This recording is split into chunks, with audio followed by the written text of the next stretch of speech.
નમો નમઃ. અયમ નિજે પરોવેત્તિ ગણના લઘુ ચેતાસમ ઉદારચરિતાનમ તું વસુદેવ કુટુંબકમ.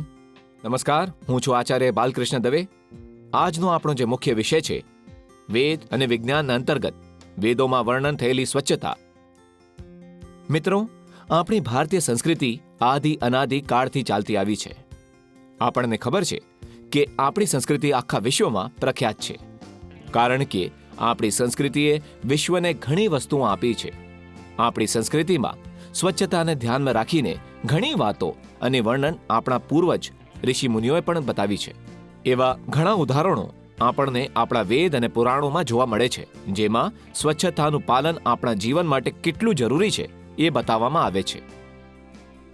આજકાલ વર્તમાનમાં આપણા માનનીય પ્રધાનમંત્રી શ્રી નરેન્દ્ર મોદીજીએ સ્વચ્છતાના વિષયમાં જનતાને જાગૃત કરવા માટે એક અભિયાન ચલાવ્યું છે. એવી જ રીતે આપણા વેદો અને શાસ્ત્રોમાં પણ કહ્યું છે, યત્ર સ્વચ્છતા તત્ર પ્રભુતા અને સુચિતા સ્વચ્છતા યત્ર તત્ર આરોગ્યદમ બે ભયમ શુભમ. જેનો અર્થ છે, જ્યાં સ્વચ્છતા છે ત્યાં જ પ્રભુતા છે, ત્યાં જ છે ભગવાનનો વાસ. જ્યાં સ્વચ્છતા છે, જ્યાં સૌમ્યતા છે, ત્યાં જ આરોગ્યતા અને વૈભવતાનું સુખ આપણને પ્રાપ્ત થાય છે. સનાતન સંસ્કૃતિમાં આદિ કાવ્યો રામાયણમાં શબરીની વાર્તા વડે સ્વચ્છતાનો સર્વશ્રેષ્ઠ સંદેશ આપણને મળે છે. શું કહેવાય છે? તો ચાલો આ વિષયની થોડી ચર્ચા કરીએ. બહુ જ પ્રખ્યાત વાર્તા છે. ભગવતી શબરી ભીલ જાતિમાં એમનો જન્મ થયો હતો. જન્મ ધારણ કર્યા છતાં તેને ભગવાનને કેવી રીતે પ્રાપ્ત કર્યા? એમ તો ભગવતી શબરી નાના કિષ્કિંધામાં પંપા સરોવર પાસે ઋષિમ પર્વતના તળેટીએ મતંગ ઋષિના આશ્રમમાં એમનો નિવાસ હતો. શબરીજી દરરોજ ત્યાં ઋષિમુનિઓની સેવામાં તન્મય રહેતી. આખા આશ્રમની સફાઈ અને સ્વચ્છતાની જવાબદારી એમને લીધી હતી. સવારના જ્યારે બધા જાગતા તો તેઓને આશ્રમ સ્વચ્છ મળતું. આખું વાતાવરણ તેઓને નિર્મળ દેખાતું. એ કારણે ઋષિમુનિઓનું જે નિત્ય ક્રમ જે હતું તે સ્વચ્છતા અને પ્રભુત્તા સાથે સંપન્ન થતું હતું. એક વખત મતંગ ઋષિએ એક શિષ્યને રાતે ચોકીદારી કરવા માટે કહ્યું. બધા તો સૂઈ ગયા. અડધી રાત પૂર્ણ થવા પછી બ્રહ્મ મુહૂર્તમાં 4 વાગે શબરીજી આવી અને આશ્રમની સ્વચ્છતા કરવા લાગી.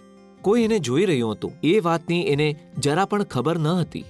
અહીં જ્યારે એના ગયા પછી જ્યારે બધા ઉઠ્યા, નિત્યક્રમ કર્યા પછી, ત્યારે તે શિષ્યએ આખી વાત મતંગ ઋષિને સંભળાવી.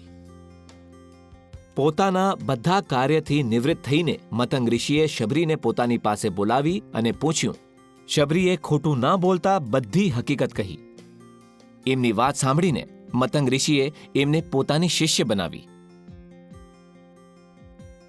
મિત્રો, સ્વચ્છતાનું આખું કામ મતંગ ઋષિએ પોતાના આશ્રમનું શબરીને સોંપ્યું. એનું પરિણામ એ આવ્યું કે જ્યારે મતંગ ઋષિ પોતાના છેલ્લા સમયમાં હતા ત્યારે પોતાના બધા શિષ્યોને બોલાવ્યા અને દરેકને કાંઈ ને કાંઈ ઉપદેશ આપ્યો. પણ જ્યારે શબરીનો વારો આવ્યો ત્યારે મતંગ ઋષિ કંઈ બોલી ના શક્યા. શબરીએ પૂછ્યું, ગુરુદેવ, મારા માટે શું ઉપદેશ છે? ત્યારે ગુરુજી મતંગ ઋષિએ કહ્યું કે હું તને સૌથી મોટી જવાબદારી સોંપું છું અને એ છે સ્વચ્છતાની. એના આટલા આગ્રહ છતાં મતંગ ઋષિએ એને એક જ આજ્ઞા કરી. સ્વચ્છતા વડે જ જ્યારે પ્રભુને પ્રાપ્ત કરી શકે છે તો તારે બીજું કાંઈ કરવાની જરૂર નથી. વારંવાર આગ્રહ કરવા છતાં મતંગ ઋષિએ સૌથી મોટો સંદેશ શબરીને આપ્યો. હું તારી સ્વચ્છતા સેવાથી બહુ ખુશ છું, એટલે હું તને વરદાન આપું છું, તારી આ સ્વચ્છતાના કારણે જ એક દિવસ ભગવાન જાતે તને વરદાન આપવા માટે આવશે. અને એનું પરિણામ પણ એ જ આવ્યું કે શબરીને ભગવાનને શોધવા માટે જંગલમાં જવું ન પડ્યું, પણ ભગવાન પોતે તેને દર્શન આપવા માટે ત્યાં આવ્યા. તો આપણને ખબર પડી સ્વચ્છતા કેટલી મહત્વની છે. એ વાત તો થઈ આપણા પુરાણોની, પણ આપણા વેદોમાં પણ ઘણી જગાઓએ સ્વચ્છતાનું વર્ણન છે. આપણા યજ્ઞોમાં સ્વચ્છતાનું વર્ણન છે. જો સ્વચ્છતા અને શુદ્ધતા વડે કાર્ય થયો હશે તો એ ચોક્કસ જ પરમાત્મા સુધી પહોંચે છે. તો તેથી એ સિદ્ધ થાય છે કે આપણા વેદોમાં પુરાણોમાં ઘણા ઉપનિષદના ગ્રંથોમાં સૌથી પહેલા જે વિષયની ચર્ચા કરાય છે તો તે છે સ્વચ્છતા વિશેની ચર્ચા. તમે જોશો કે નાનામાં નાની પૂજા કરતા હોય કે મોટામાં મોટું યજ્ઞ કરતા હોય તો પહેલા આત્મા શુદ્ધિ, મન શુદ્ધિ, શરીર શુદ્ધિ જરૂરી છે. કેમ? કારણ કે જ્યાં સુધી આપણું શરીર શુદ્ધ ના હોય, આપણે આત્માથી શુદ્ધ ના થઈ શક્યા, અને એટલે કોઈ પણ કાર્યનો અધિકાર આપણને નહીં મળે. તો આંતરિક શુદ્ધિ હોય કે બાહ્ય શુદ્ધિ હોય, આપણે બધાએ સમજી શકીએ છીએ કે આંતરિક શુદ્ધિ માટે પણ સ્વચ્છતાનું મહત્વ છે, બાહ્ય શુદ્ધિમાં પણ સ્વચ્છતાનું મહત્વ છે.